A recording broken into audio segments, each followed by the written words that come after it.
आप भक्ति पे कुछ नहीं बोलते हैं। योग, ध्यान, कभी आप भक्ति पे भी कुछ बताएं। क्या आपने उस माँ का साक्षात नहीं किया है जिसकी आप चर्चा करते रहते हैं कि वो माँ है? आप परमात्मा को भी माँ रूप से क्या आपने कभी आमने सामने भी? बहुत बार, अनंत बार। मुझे अच्छा लगता है उसको माँ कहने में, मुझे रस है और मैंने उसको एक शिशु के सदृश अनंत बार देखा है।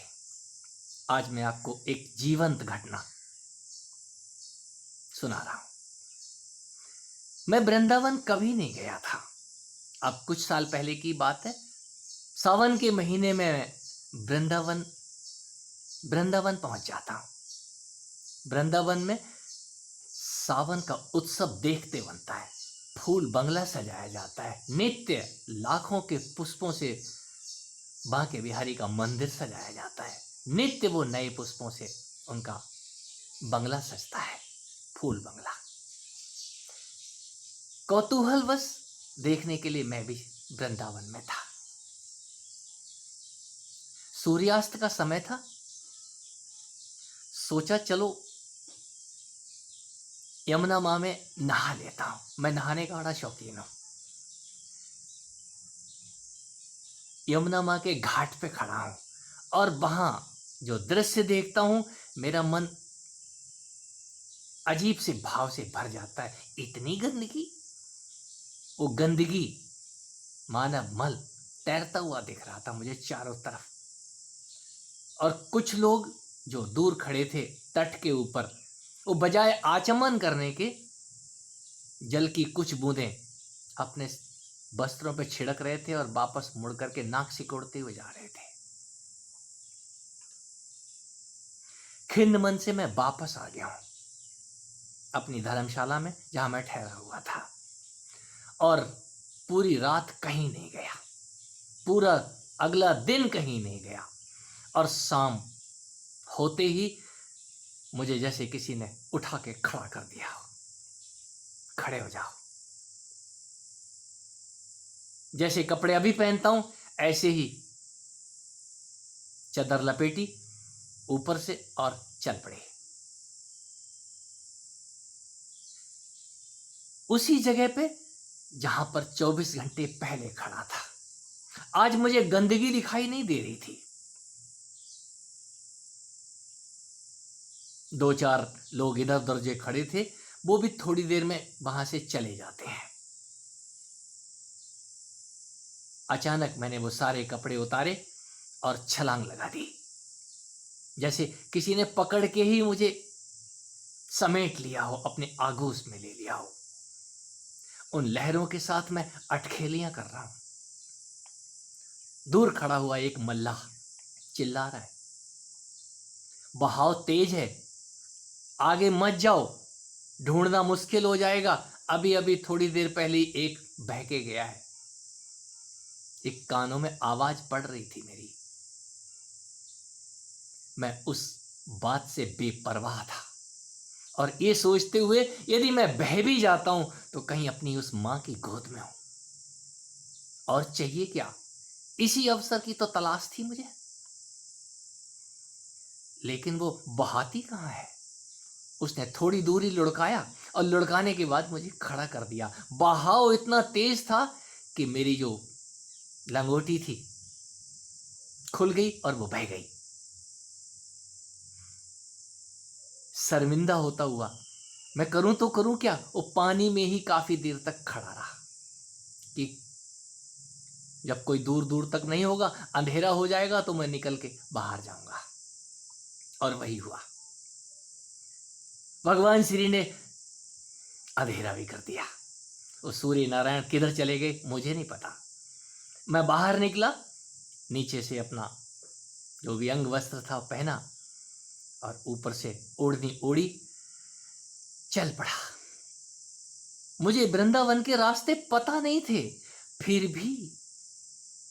फिर भी वो परम चैतन्य जो मेरे साथ सदा ही बना रहता है, किसी भी सम और विषम परिस्थिति में मुझे चलाने वाला कोई और ही होता है। उन विचित्र गलियों से गुजरता हुआ मैं भीड़ में शामिल हो गया हूं। एक से पूछा, भाई बांके बिहारी के मंदिर जाना है? तो पीछे से आवाज आती है, बस चलते रहो। वो भीड़ धक्का देकर के बांके बिहारी के मंदिर के प्रांगण में पहुंचा देती है। अद्भुत नजारा है वहां पे। कोई बंदरों से अपना चश्मा बचा रहा है, कोई मोबाइल बचा रहा है, और ऊपर से बरसात हो रही है। बरसात में हमारे आंसू छुप गए। अंदर तो बरसात हो ही रही है, बाहर भी बरसात हो रही है। अंदर जाने के लिए मंदिर में धक्कम धुक्की हो रही है, खूब भीड़ है वहां पे। यही समझ में नहीं आ रहा है कि ये हो क्या रहा है। जहां चप्पल जूते उतारे जाते हैं वहां तखत पड़े हुए हैं। जो बांके बिहारी के मंदिर में गए हैं वो इस चीज को समझ सकते हैं। वहां तखत पड़े हुए हैं। तखत पे लोग बैठते कम हैं। वहां पर यदा कदा कोई फोटो खींचने वाला, अपना सेल्फी लेने वाला आ जाता था। मैं उस तखत के ऊपर बैठ के रो रहा हूं। क्यों रो रहा हूं? मैं जब भी नहाता हूं, ये मेरी आज भी आदत है, नहाने के ठीक बाद मुझे बहुत भूख लगती है। चाहे मैं बाथरूम में नहाऊं या गंगा जमुना मां नर्मदा के तट पे नहा के आऊं, तो मुझे तत्क्षण कुछ ना कुछ खाने को चाहिए होता है। और मुझे बहुत भूख लग रही है। अंदर से जो रुलाई फूट रही है वो इस बात की कि तेरे वृंदावन में हूं। याद हो आई कहीं पुराने जन्मों की। कहीं माखन मिल जाया करता था यहाँ पे। आज माखन किससे मांगूंगा? यहाँ तो मुझे कोई जानता नहीं है, कोई जान पहचान वाला भी नहीं है। रोए जा रहा हूं। किसकी निगाह पड़ती है? सभी वहां अपनी अपनी धुन में मस्त है, और ऊपर से रिमझिम बारिश पड़ रही है। आंसू पोंछने की जरूरत पड़ नहीं रही थी। नीचे सिर डाले वो टपकाए जा रहा हूं बूंदे। ठीक 1 नंबर गेट के आगे आज भी वो तखत वैसे के वैसे ही पड़े मिलते हैं जब भी मैं जाता हूं, और जाता जरूर हूं। यदा कदा मैं वृंदावन जाता हूं। मैं उस तखत पे नीचे सिर डाले बूंदे टपका रहा हूं। सावन की झड़ी की नहीं, अपने अंदर जो झड़ी लगी हुई है वो पीड़ा छुपा रहा हूं। जो मेरा पेट अंदर को जा रहा है, मैंने पूरे दिन से कुछ खाया नहीं है। क्यों? मेरे 24 घंटे किधर निकल गए मुझे नहीं पता। इतने में उस 1 नंबर गेट से निकासी नहीं है, प्रवेश है। उस गेट से मेरी निगाह उठती है। क्या वर्णन करूं? इस वाणी में ताकत नहीं है उस रूप के वर्णन करने की। अद्भुत थाल हाथ में पकड़े हुए, और इतना वैभव मैंने अभी नहीं देखा है किसी के चेहरे पे। आकर के, माखन माखन खाओगे? मैंने एक हाथ नहीं, मैंने दोनों हाथ बढ़ाए हैं। उसने एक हाथ पे एक गोला नहीं 2 गोले रख दिए। जब तक अगले हाथ पे रखे तब तक मैंने वो दोनों गोले खा लिए, और दूसरे हाथ पे भी 2 गोले रख दिए। फिर जो खाली हाथ था उसको भी आगे कर दिया। अनगिनत गोले मेरे हाथ के ऊपर, और वो गोले इतने शीतल थे जो कि गर्मी में, सावन में गर्मी होती है, वो पिघले नहीं थे।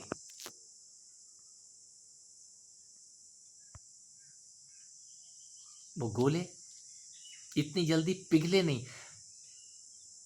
मैंने जैसे ही वो गोले चाटने शुरू किए, पलट के क्या देखता हूं, वो दोबारा 1 नंबर गेट से अंदर घुसती हैं और वापस चली जाती हैं। माखन तो मैंने खा लिया। अब मैं झट से 1 नंबर गेट से पुनः प्रवेश करता हूं, अंदर जाकर के ढूंढता हूं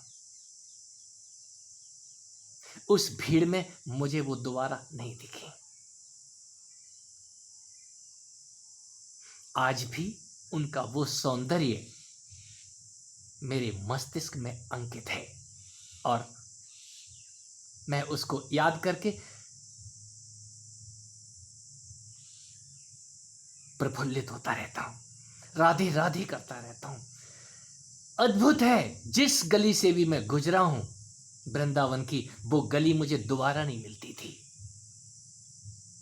ये राज आज भी राज है मेरे जीवन में और मैं वृंदावन में यही सब देखने जाता हूं।